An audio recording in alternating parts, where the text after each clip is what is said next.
we have a great show lined up for you. I'm your host, Kim Jacobs, better known as the Balance Doctor.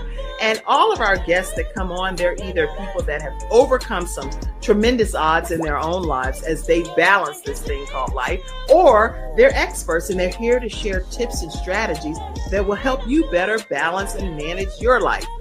Grab your virtual seats and let's get ready for some real relevant and relatable content on today's episode of The Kim Jacobs Show.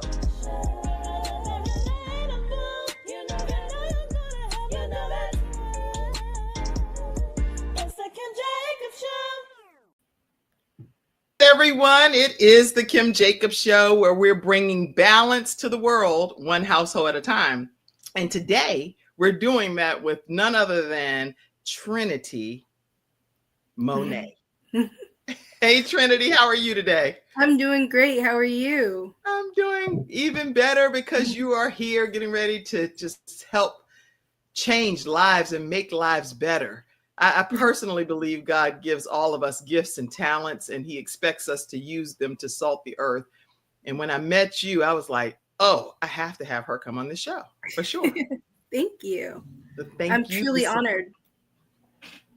Thank you. Thank you for saying yes. I appreciate it so much. What made you actually say yes? Because I'm the one that asked you. I wanted a way to promote my book, and this is definitely outside of my comfort zone. And my move here to Charlotte was for me to go out my comfort zone. So I was like, well, God put me here, so I might as well do it. And do you believe in that God puts you in the right place at the right time, or do you believe more in happenstance? I am definitely believing more that God puts me in the right place at the right time. Every day he's showing me that he's doing it. He's in control. Well, this is good. This is good. So everybody, listen, as you all are grabbing your different seats and things, I want you to know that some of the content that we talk about today may be a little more intense. So keep that in mind. If you have any of your young people watching, I like to always just set the expectation that, that is a real life testimony here. And so I don't know how deep we'll go. So I want to make sure that I'm courteous and let you all know that. Because today we're talking about the complexities of the human experience. The complexities. And there's so many different angles and spin-offs to life's journey. And so our guest Trinity is going to almost like take us on a roller coaster ride tonight and help us, or today I should say, because this airs at all different times depending upon where you are in the country. Believe it or not, the Kim Jacobs Show now actually airs in 100 countries. So in some places it's morning, some night, some in the middle of the night. It's all over the world places happening. But she's going to take us on a journey in her own personal way this evening. So let me introduce her to you, and definitely need my glasses for this. Okay. So her background is very unique, blending her professional experience, and I'll let her talk about her behavioral psych background and how that's worked, along with her career as a poet and an aspiring trauma therapist. She's multifaceted in all different walks of life and really heavily does a lot of her work around her creativity. And we're going to learn more about that as well. She's 2021 graduate of Claflin University, and her academic journey has also helped her creative pursuits. So there's a lot of different things that she's been known for and become literally critically acclaimed, in my opinion, of some work that she's done. And we'll talk about those as well. So again, welcome here to the show. Thank you. All right. So let's just deep dive right into our conversation and tell us a little bit about your background, who you are, where you came from, because you don't just become creative. You actually had something that was brewing in you from early on. So let's just talk about some of your backstory first. Yeah. Ever since I was young, I was always a writer. At first it was gospel songs. When I was younger, I would try to write gospel songs. In middle school and elementary school, it was stories, but that wasn't my niche. It was really in college when I found my niche, which was poetry. I used to use poetry as a way to cope.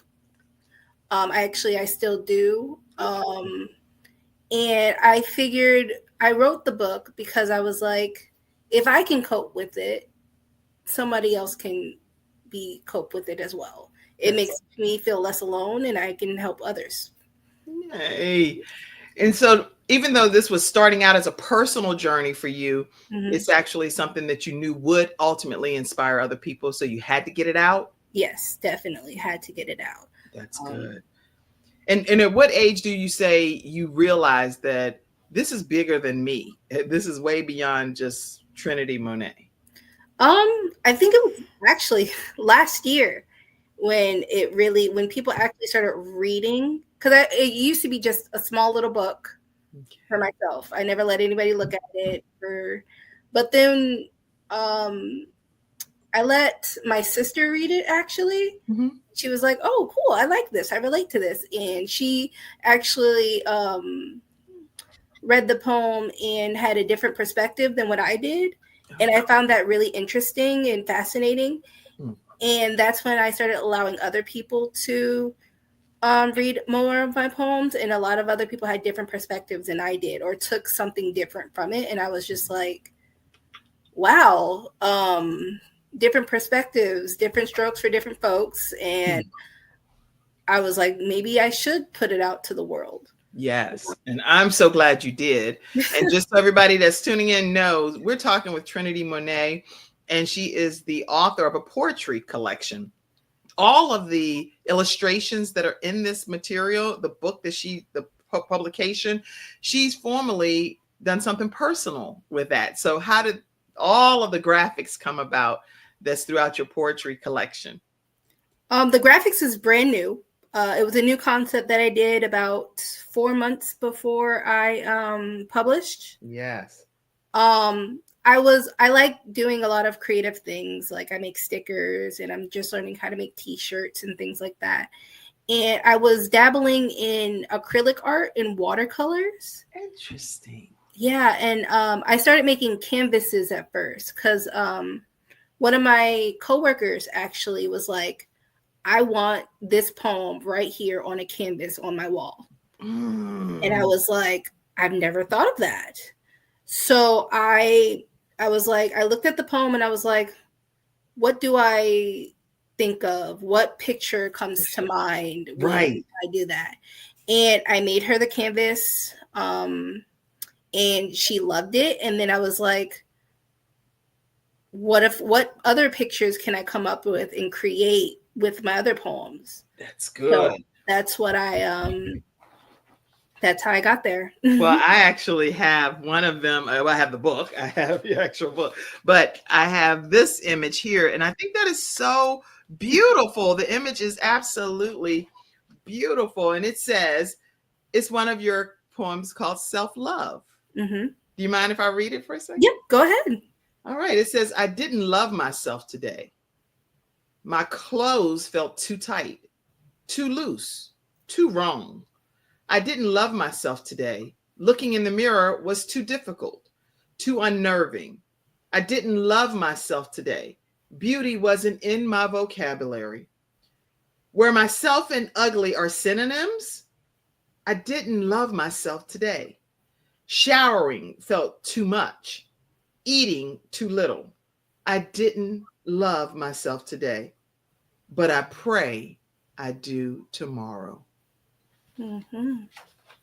Tell me about that. That one, I went to a poetry event and a guy did a poem titled I Didn't Love Myself Today. And it moved me so much. And I was just like, I have to do my own version of it. Especially because I do struggle with major depressive disorder.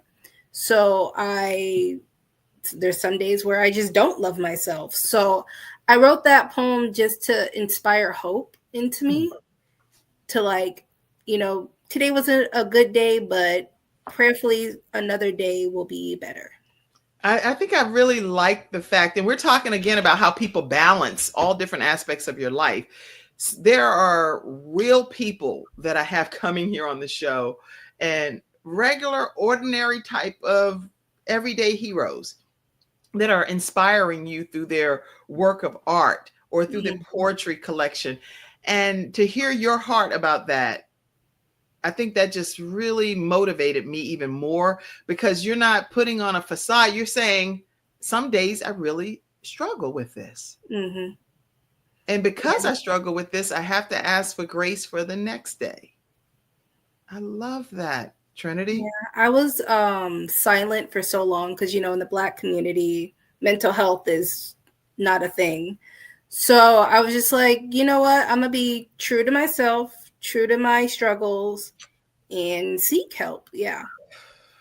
I want to know in the studio audience, because I don't want us to have a show and we don't have conversation surrounding this. How many of you are true to yourself? How many of you are really willing to say, there are some things that I'm struggling with?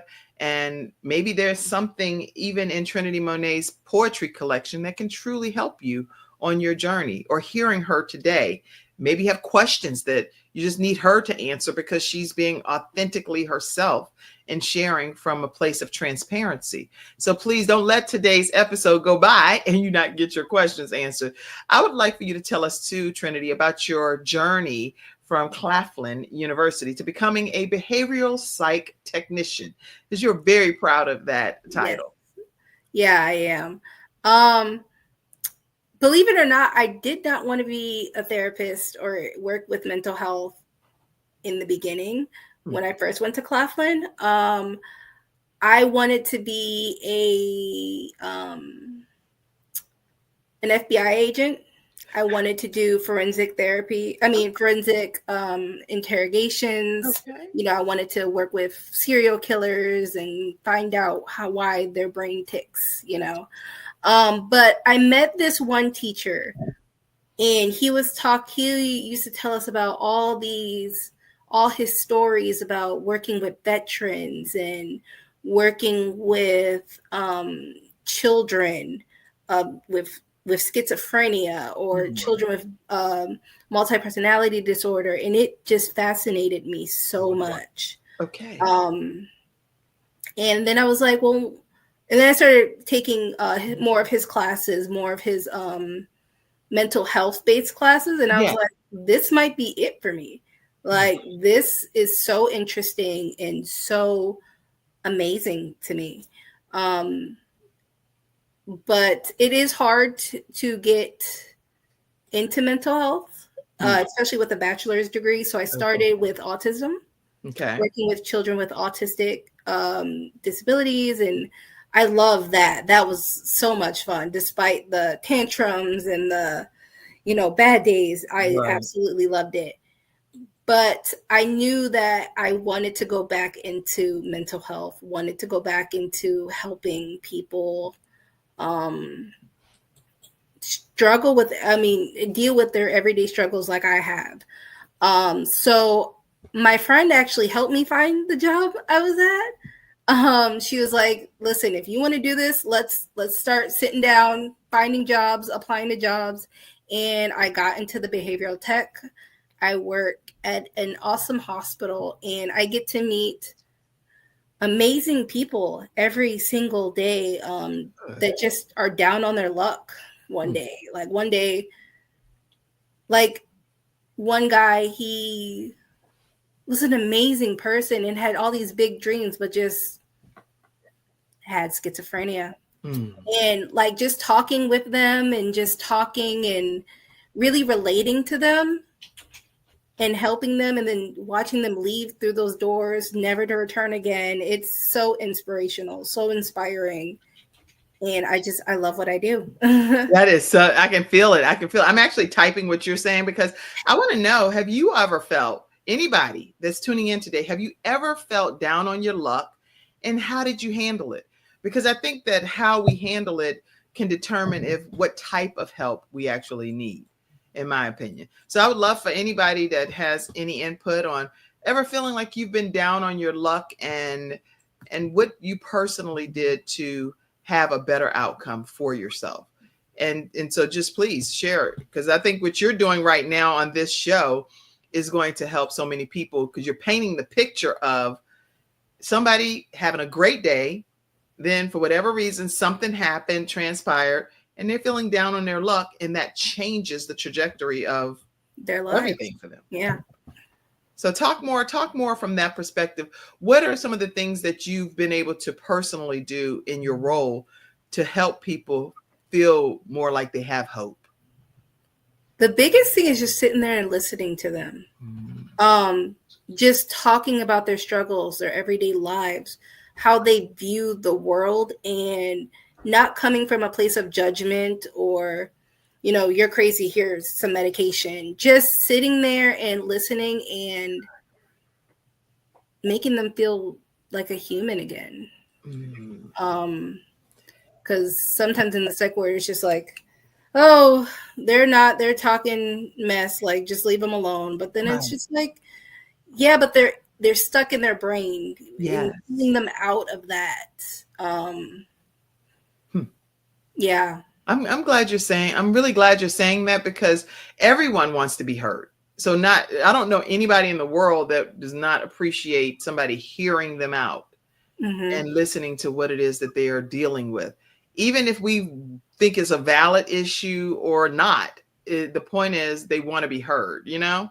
Yes. I want to be heard. You want to be heard. So giving the same common courtesy that we would want from someone else from ourselves to that person is something that can really make a difference in their lives, you know? Yeah. And I was looking up statistics here too. According to the National Institute of Health, mental illness is very common in the United States and around the world. It's more estimated that more than 1 in 5 U.S. adults. That's me, you, Mackenzie's backstage. That's 3 of us. And then just pick any of my 2 kids. 1 of us have a mental health disorder situation, according to these statistics. Yeah. That's it is huge. Very prevalent. Yeah. That's 59.3 million people. And that was in 2022. So, you know, it's risen 23.1% of the U.S. adult population. And a lot of times people don't even really know what defines a mental illness. It's actually defined as mental, behavioral, or emotional disorder. And it can vary, because a lot of times people think, oh, we all have mental issues. But really, whenever we think about it, if it's serious and you need some assistance with it, then it's considered more of a serious mental illness, not just any mental illness. They have 2 different categories. Yeah. Any and serious. Yeah. Anyway, it's all I could read that for days. It's very intriguing yeah. Ashley said that so pure, Trinity, honey. I love that. Sometimes just listening is huge. Yeah. And can you give us an example of, because it's easy when we say, oh, just listen to the person, but really, I think it's almost like an art and a skill to be able to do that. What are ways that you listen to the person that's dealing with their psychiatric situation? Well, as a student in therapy, we're taught to actively listen, ask questions, summarize what they're saying, nod your head, make continuous eye contact, and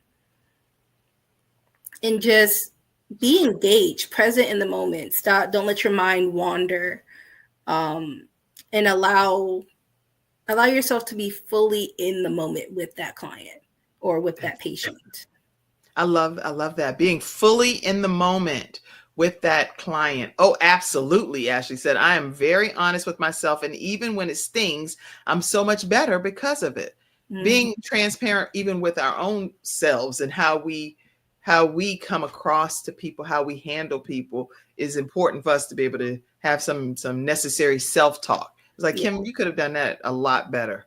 You know, goodness well, you were like, just shut it already, or whatever I was feeling. And that's what was coming across on my continents. But sometimes we don't know how we look, because, as Les Brown says all the time, we're in the picture frame. So we don't see ourselves. Other people have to tell us how we look. Yeah. Yeah. Call 988. Yes, 988 is the suicide prevention, right? For any emergency dealing with mental health illness. You can even call anonymously, but please make sure you do reach out, because there's help for you if you're dealing with some mental crisis, for sure.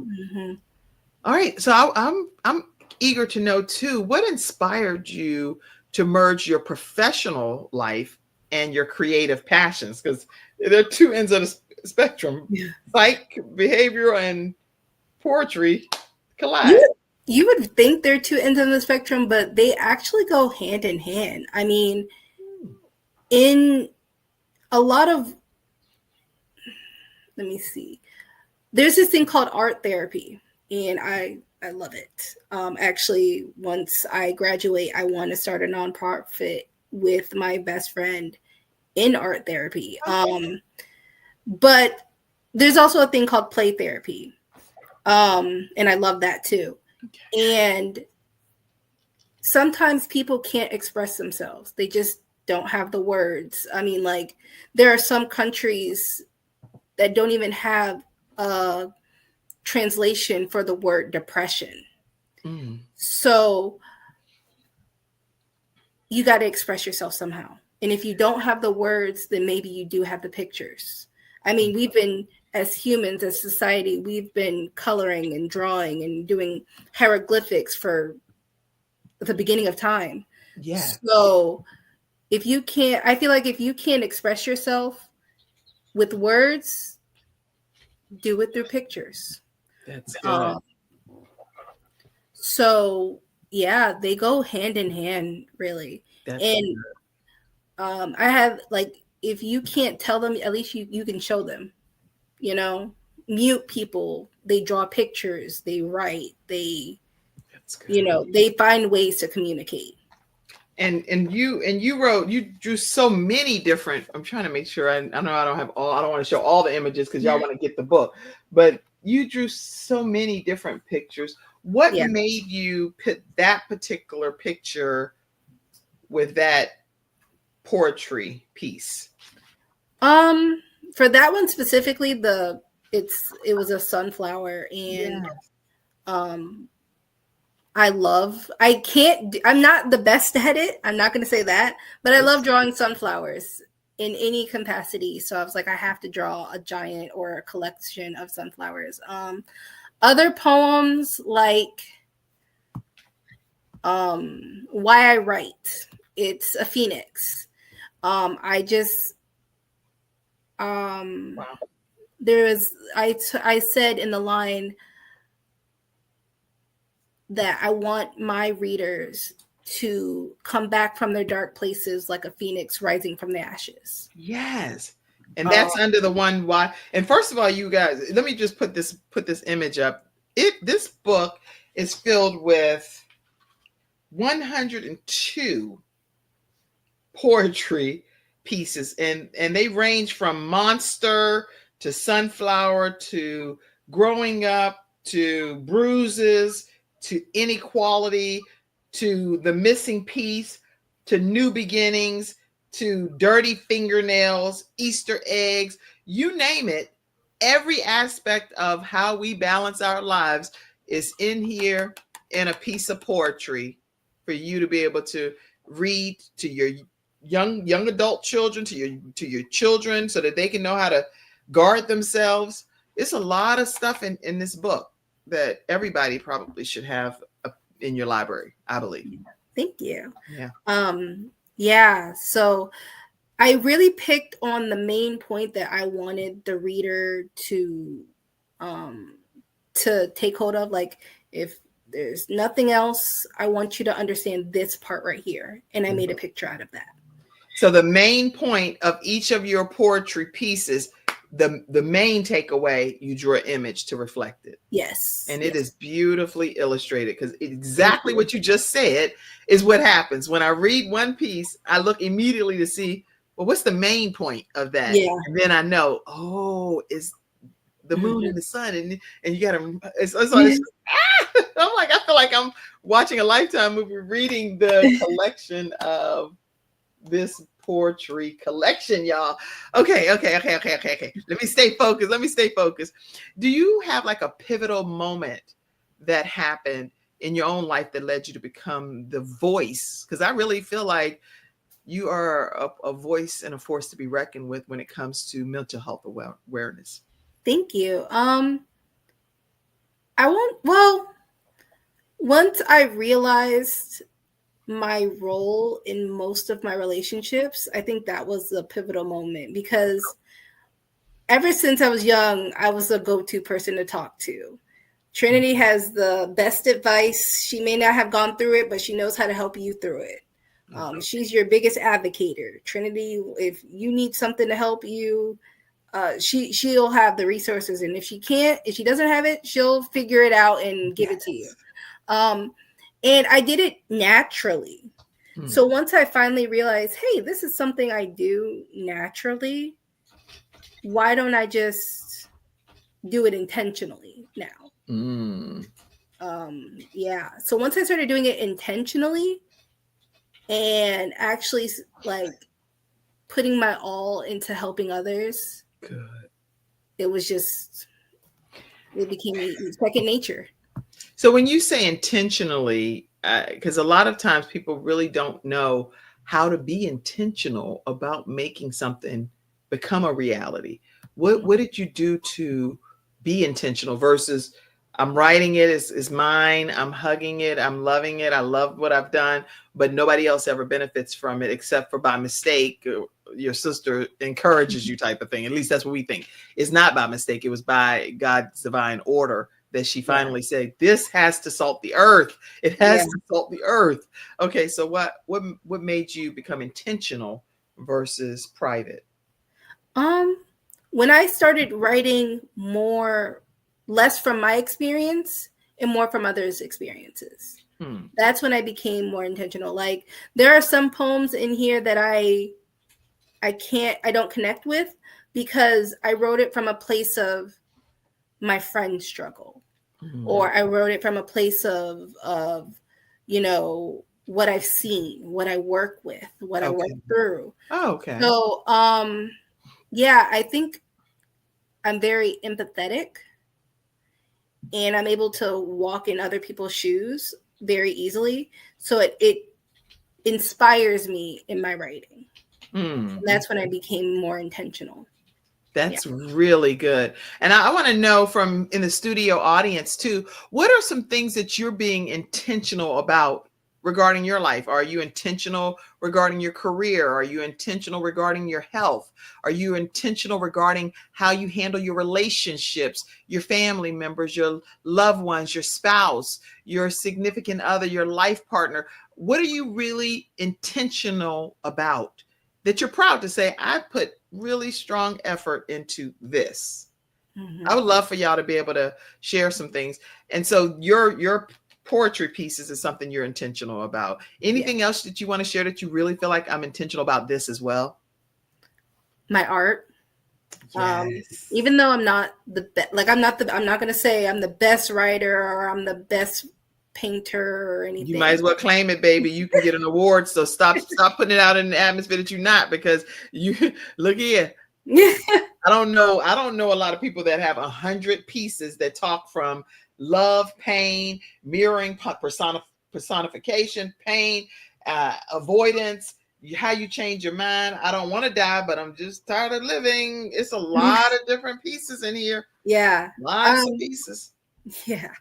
So I'm very intentional about my art. I love learning how to figure out different ways to express myself, and I'm starting to make stickers now. I have a lot of different stickers. Some of them go with poems. Some of them are just, about mental health. Some of them are about LGBTQ and just representation.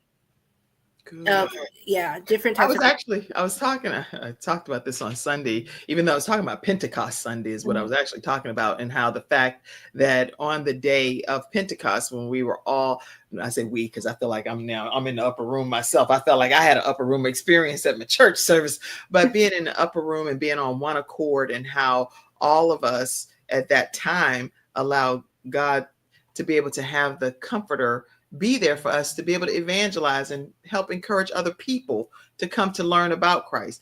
And one of the things that I mentioned is, you cannot tell me that we have the love of the Holy Spirit if we don't show love to everybody, regardless of whether we like them or don't like them, or like the behavior or don't like the behavior.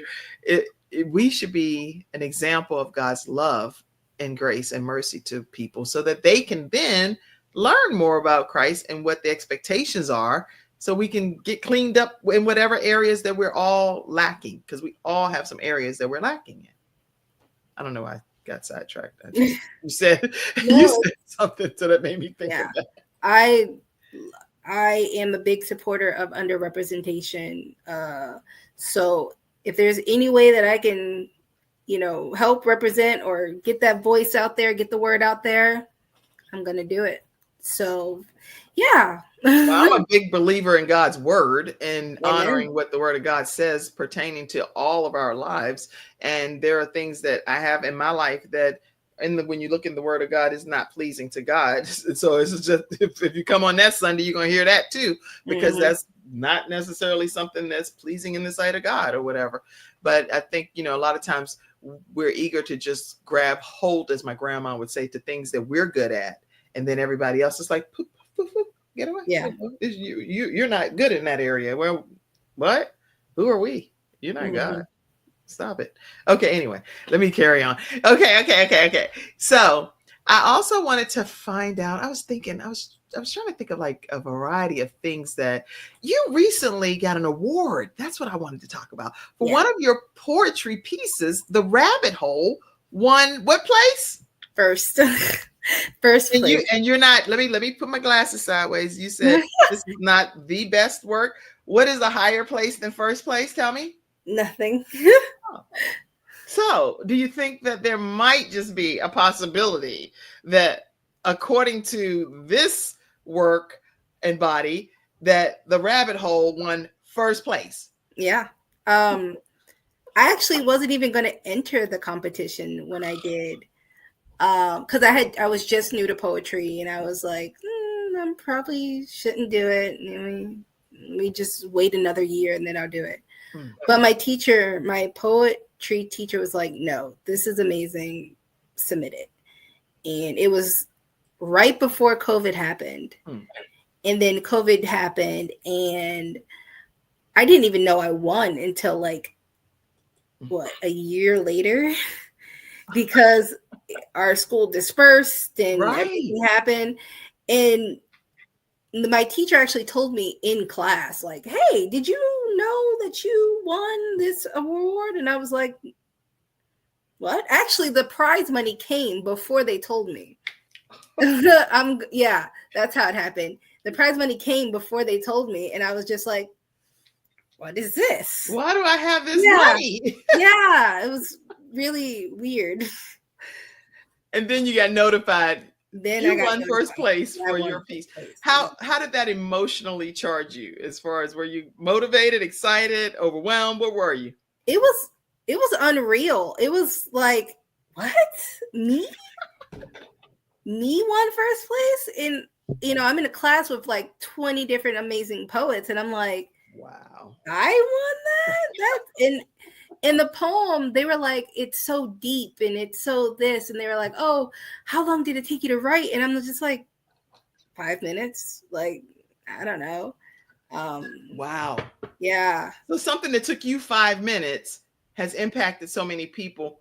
And I don't know. You want to wait until people get the book for that one? No, that's fine. I can read it. Okay, well, read it, because I want you to be the one to read that, because it's from your heart.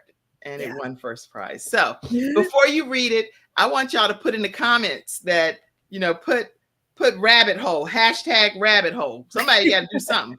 I'm not going to just have her reading and nobody supported anything here. Let's see. Hashtag rabbit hole. And we will see if we're going to go ahead and let her read this. Let's see. Hashtag rabbit hole, y'all. Let's put some rabbit hole. I see you over on Instagram too as well. Type hashtag rabbit hole, and we're going to get her to read that piece. While we're getting you to type it, I will just go ahead and invite you to support the Kim Jacobs Show. While I'm giving them a chance to type, I want you to support the Kim Jacobs Show. Make sure you go ahead and pull it up though over there for real. Okay. Giving you a chance to pull it up too. I got it. Listen, y'all, make sure you support the Kim Jacobs Show just by contributing to our broadcast. We come on Monday through Friday, and now we're even offering more different times of availability to host our guests at the convenient times of their lives as well. So sometimes we'll be live at 9 a.m., we'll be live at 7 p.m., and we're live at 11 a.m., or either replaying the episode at 11. We're doing a wide variety of things to ensure that we capture all of you in your different households. So partner with us today, and any amount is greatly appreciated. You can do that through PayPal. Some people use PayPal, paypal.me/Kim Jacobs Inc. You can do it through Venmo at the Kim Jacobs Show, or patreon.com and join our membership programs, or Zelle or Apple Cash. And I'll scroll this throughout the rest of the episode, so you will be able to just keep it in the forefront of your mind. And thank you for your contribution in advance. All right, tell us, Rabbit Hole, award-winning Portuguese. Just as Alice, she fell into the alluring hole. Just as Alice, she fell, but didn't really fall. Just as Alice, things flew past her, but not Alice things. No, these things were evil, mean. These pictures, these playing cards, these painted roses, these clocks. These monsters of mine were her foes, not friends. They taunt and tease, bruise and scream. Unlike her, when Alice came back, no time had passed. But with her, years went by. Each mirror showed age, each clock painted years, each passing day she grew. She grew crazy, scary, mad. But thank God we're all mad here. You know what? That pinched my heart a little bit. So what was the rationale behind this? I'm a huge Lewis Carroll fan, huge Alice in Wonderland fan. And of course, most of my poems are about mental health. So I wanted to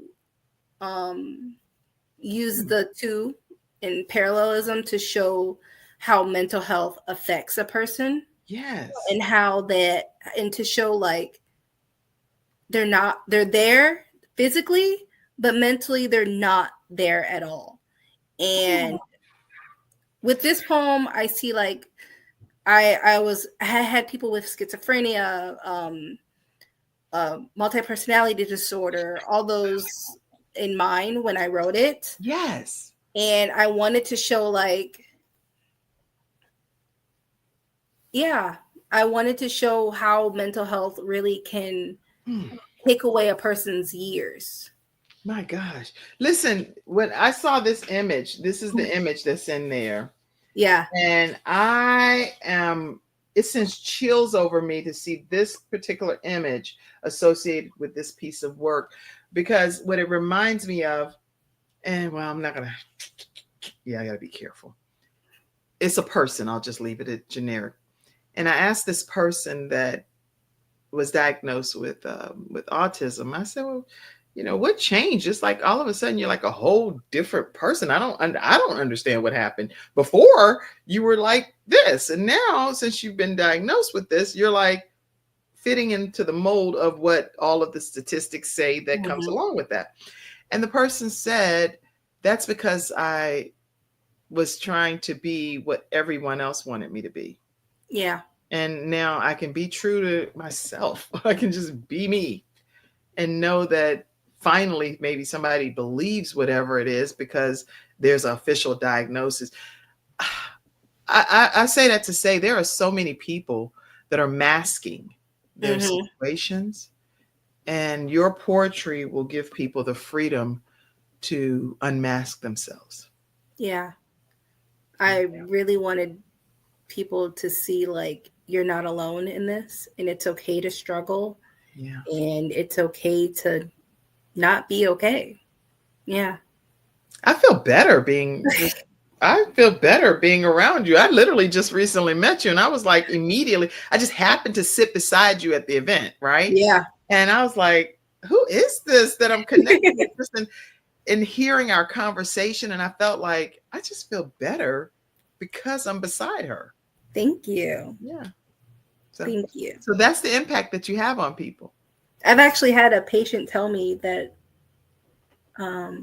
my aura is calming and they like to be near me. Yes. So for you to like, and then I've had people say like, I'm a big ray of sunshine. So to hear you say that, it's like, oh, thank you. It's like really settling in now. And accepting it. And then I think sometimes Yeah. too, when you start to accept more of your gifts and your talents that God has really trusted you with, that maybe somebody else is entrusted with that particular piece of the world responsibility, it's like you have to use it or the whole world misses out. Yeah.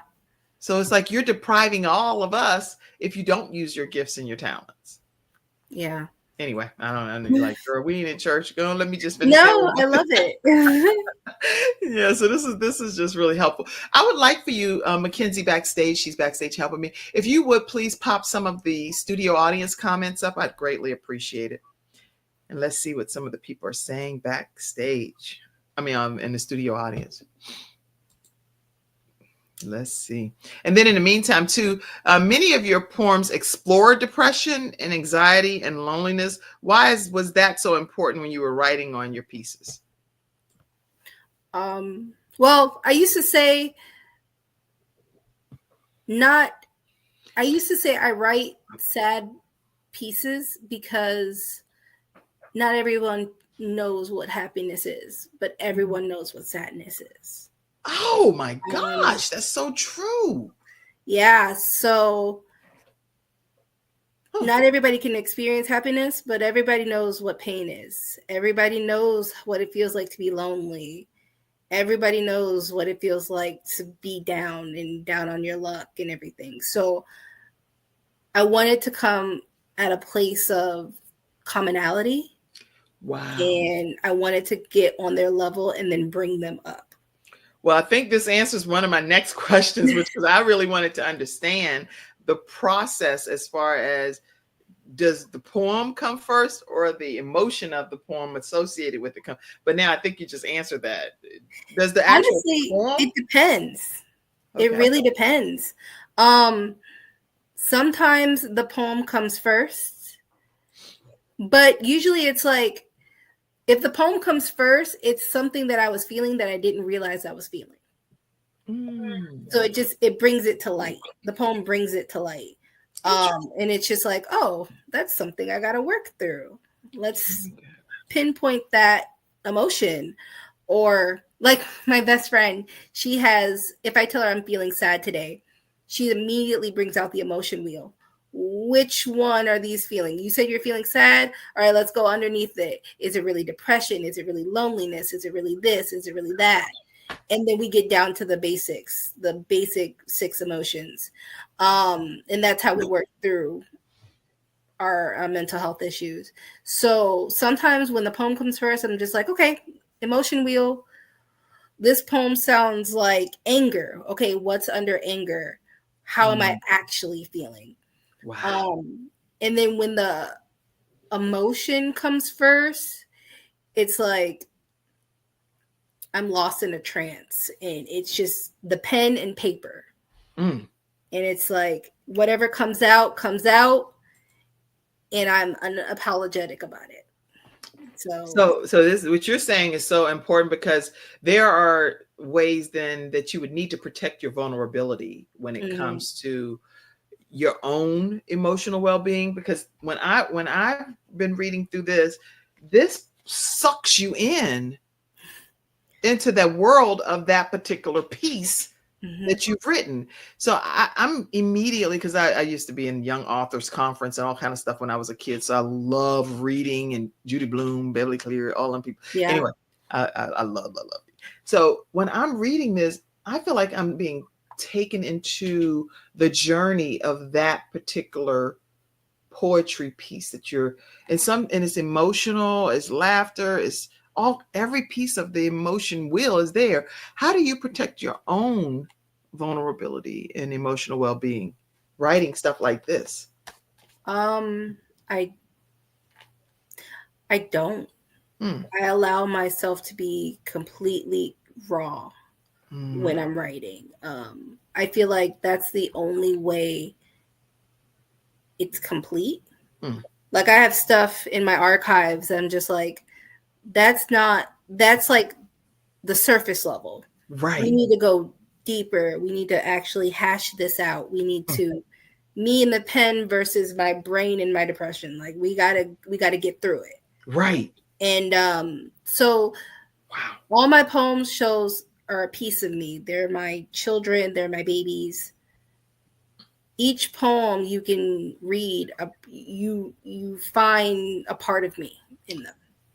That was what I was wondering too, because I heard you say some of these are stories from some of your patients and some of your friends and different people that you've encountered along the way. But you're saying that a piece of each of these collective items also is a part of you. Yes. Like I'll take a poem about anger or love. I'll take a poem about love. Most of my love poems are different perspectives, but I also put myself in that person's shoe. That person's shoe. How would I feel watching this? Like the poem Wanting is about wanting to be in love. And it was like me watching a wedding. So it's me seeing that love of that person, of this couple, like this amazing God-fearing love. And it's just like, well, I want that. Yeah. I've never experienced it, but I want that. And that's me taking from their experiences, but putting it in my perspective, you know? You're such a beautiful soul, man. I don't know. Does poetry make you feel that way about a person? Because it's like, beautiful soul. This is so inspiring is what this is. Okay. Oh my gosh. Okay. Now, you've been through some things yourself because I know that you are interested heavily in trauma therapy as well. And so what do you want to share? Because I don't want to steer you in any direction pertaining to that. What do you want people to know in dealing with trauma? And if whatever personal piece you want to share about your own journey. Okay, so I want to do rape trauma. That's my niche. That's what I want to do my dissertation on. That's what I want to do. Of all ages and genders and whatever. Growing up, a lot of my friends have been through that, and they would come to me and be like, hey, like, I don't know how to feel. Help me. Or they come to me and be like, I need a vent. Like I had one friend who had came over because their assaulter was their family member and they had a family gathering that day. And they just had to be in the same space with their assaulter. So lost my train of thought. So that'll make you lose your train of thought. Yeah. So just having those experiences, having that vulnerability at such a young age was so, I'm not going to say it's traumatizing, but it did leave a lasting impact. Not going through it myself, but basically going through it secondhand and healing with my friends. Of course, if you're a true friend, right? Yeah. Healing with my friends and helping them through that. Yes. It definitely left an impact. And I was just like, God definitely put me in that place for a reason. And I should keep going with that. That's so good. That's so good. And you keep mentioning friends. And that is, I think that is almost like a universal theme that's happening throughout this conversation. How important are friends in your journey? And maybe even who's inspired you from a creativity perspective and a spirituality perspective? Any thoughts on that? Friends and family are extremely important to me. Especially like your family is your family. They're there no matter what. Yes. They're extremely important to me. But I also believe a chosen family is extremely important as well. Who you surround yourself with, who you associate with, who helps build you up is extremely important. And I have not a lot of friends, but the friends I do have definitely make up in quality than That's quantity. good. That's good. Yeah. So they've been with me through a lot, and they helped me through a lot.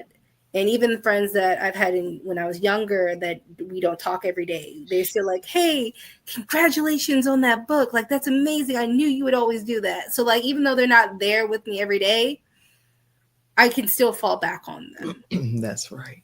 And like I said, I give and give and give. So it's important to me that, you know, when I'm empty, my friends are there to fill me back up. That's so good. Yeah. That is so good. Yeah. I talk to my daughter often about just having quality friends.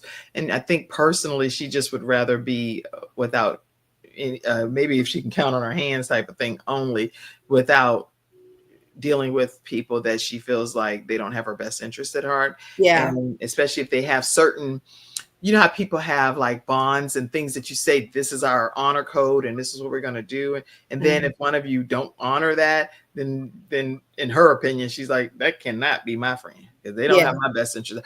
Like what you said, your friend would pull out an emotion wheel and say, okay, where are you today?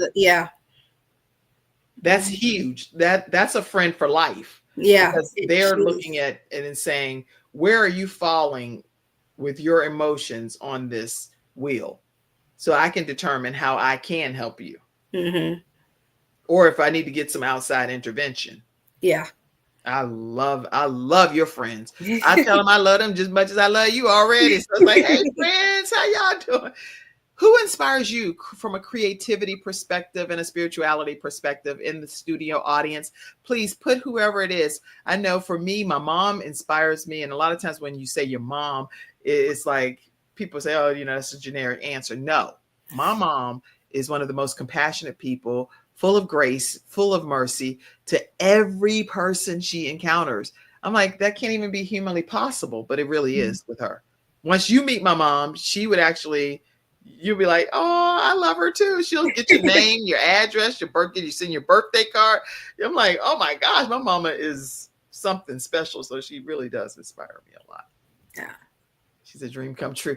All right. Okay. Studio audience comments. Let's do a flash round. Some of the comments that's been coming in. We want to acknowledge your comments and see if Trinity has anything to say to some of you all that took the time to type. Rabbit hole. I see you. You done hashtag rabbit hole. You did it. You did it. She said, Mackenzie said, yes, I know it messes me up. It messes me up. I don't know what messed you up, Mackenzie. Tell me. I don't remember. You probably said that early on in the show. Let's see. Mindset is something that I'm very intentional about. Yeah. Right now, my business, my rest, my man. What are you intentional about? Oh, well, let me make sure I understand. She put 3 times my man, my man. She is very intentional about who? Her man. If she ain't intentional about nothing else, he definitely getting a lot of great love because she's intentional about her man. All right. Let's see other comments. Hi, I'm Mackenzie, and I have depression, and I take my meds every day. Do you want to speak to that at all, Trinity? I don't, so I congratulate you. I forget often to take my meds, and there's a huge difference, and it helps me creativity wise, but throughout my day-to-day it does. There's a difference. You can see a difference. So I'm trying to get better with that. Yeah. That's good. That's good to know. Little vulnerability. That's good. So again, you're being very transparent and honest. And I love that because you can't you can't build on any foundation unless the foundation starts with truth and honesty. So thank you. My friend Tavia for sure, and Monique. My boyfriend and my friend Alyssa inspire me as well. And you notice one thing, she didn't even put her boyfriend's name out there. She's like, oh, none of y'all need to know about my man. He called my man. That's what she called him. She didn't even put a name out there. She put everybody else's name.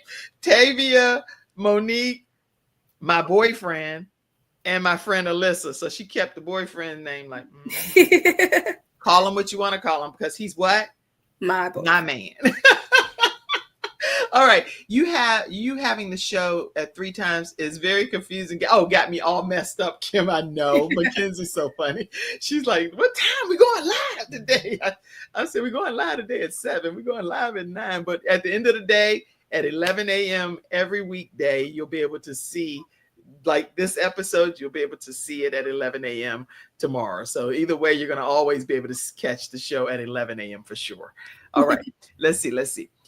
Well, I should say always, because everything don't be always. Sometimes I might change it and be permanently 9 and 7. I don't know. We'll see. But anyway, Trinity is so lovable. Oh, thank you. Don't make me blush. Yes, come through. Lots of love pouring out over there. All right, let's see anything. I had a question for you. Yes. How about let's not do that, Kim? Okay, we can have a personal meeting, Mackenzie. Thank you so much for airing our dirty laundry on the show. We appreciate you and your, but we can have a team meeting for that. All right, y'all don't even need to know his name. That's what she's back on her boyfriend. This whole show is about Ashley and who? Her boyfriend. Her man. Between her and Mackenzie. Okay, listen. You know how people often say, what would you tell your younger self now? Mm-hmm. What I would like to do is reverse that and ask you, what would your younger self say to you today?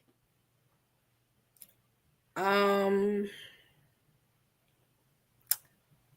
can't believe we made it to 25. Yeah, I used to live my life one day at a time. Interesting. And I used to have like big plans and schedule out my life. Each year was this goal, this goal, this goal. Right. And it was because like my depression was really bad when I was younger. Mm-hmm. And it was just like, maybe if I keep these goals up, I'll live past 18, maybe, hopefully, prayerfully. So the fact that I'm actually achieving the goals I did just to wake up in the morning and get out of bed in the morning, it's like, wow, I can't believe you actually made it. Right. And you're actually doing it. And yeah, they would probably be amazed about that I'm actually achieving each goal. So yeah. Wow. So your younger self would be very proud of you today. Yes. And would be honored to be in your body as she grows up to this level of life. So I'm so proud of you. Listen, I had some questions that I was going to ask about your show concept, but I don't want you to reveal those right now on purpose, because I do a thing, just so y'all know, and I teach people how to start their own talk shows from scratch. And so I encourage you, if you have not registered for our next group training. The next training is about to pop off. We have new students getting ready to graduate. And I encourage you to go ahead and you can send a text communication, or you can also email and find out how you can be one of the 5 students, well, maybe 4, because maybe Trinity may be one of them, because she has a phenomenal show concept. And I would love to help her vet it out and be able to launch her show right. Okay. So anyway, make sure you know that our group training is getting ready to kick off, and you are welcome to be one of the 5 students. We only take 5, and it's for a reason, because I have to customize the entire experience. I've been on PBS and on the Word Network, and have been endorsed by Les Brown on some things that he invites people to take the training course and tells you to highly recommends the course. So anyway, make sure you take advantage of that. And speaking of Les Brown, I'm actually have an classic audio download. So if you have not ever heard from back in the day, now Dr. Les Brown, international motivational speaker, we have a classic audio download that's only $19.99. It was a 2 CD set, converted it to audio download. So when you submit your funding for it right there at kimjacobsshow.com, you'll receive it electronically, and you can go ahead and enjoy some classic teaching that's very relevant even today. So don't miss the opportunity to do that. Any closing comments? What's next for you? And I want to put this book up again to how people can get a copy of Trinity Monaá, a poetry collection. So tell people first how they can get the book. It's on Amazon. If you just search up Trinity Monaá, it'll pop up. It's also on Barnes and Nobles. I'm also going to be doing a book signing event on November. Okay. Here in Charlotte at That's Novels Bookstore. So that'll be November 8th. Make sure you come back on the show. Well, you'll be back because you're going to be one of the experts and doing all kinds of stuff. So yeah. Yeah. But make sure leading up to it that we announce that and have a flyer and everything so we can put it up to give people invitations to come. Yeah. So that's how you can get the book. And I am currently working on part 2. So yeah. Another 100 and something. Girl, you gonna make me lose my mind. I only have like 4 poems right now, but yeah, I am working on a part 2. There are over 100 pieces that will surely resonate with you and your family. You don't want to miss getting a copy of this book, Trinity Monaá Poetry Collection. Stay connected with Trinity Monaá at Monaá_poetry writings right on Instagram at Monaá_poetry writings right on Instagram. And also thank you so much to CTR Media Network. I honored as number 3 in over 140 countries, 350 million households around the country. So make sure you know that if you download the CTR Media app right on Roku, Amazon TV, and all of those different things, we were number 3 for the month of May, thanks to your support in the community. So thank you all for all that you do. Yes, it's available on Amazon. So get your copy today. Go get a copy of Trinity Monaá, a poetry collection. Any closing comment, Trinity? Thank you so much for having me. This has been amazing, an amazing experience. Well, if you enjoyed this, I have plenty of talk show hosts that would love to host you, and they will be honored to do so. So it'll be my pleasure to connect you. Of course, I would love to do it. Okay. Yeah. And thank you all so much. And let me make sure I didn't miss anybody over on Instagram. I see all of you all. And I just want to say thank you, Jay. I see you, Jay Gerard. I see you, Spare the Rod, Dr. Somerville. I see all of you guys. And thank you all so much for participating over there on Instagram as well. Life is better because each of you all are a part of my life. So I'm really grateful. Thank you for allowing us to bring balance to the world, one household at a time. Thank you, Mackenzie backstage. And thank you, Trinity Monaá. God bless you all. I love you and have a great night. Thank you for tuning in to today's episode of The Kim Jacobs Show and for being in the virtual studio audience. Your presence truly does make a difference, and I look forward to you bringing your friends and family to join you in the virtual studio audience Monday through Friday at 11 o'clock a.m. Eastern Standard Time. I look forward to seeing you and make it a great day.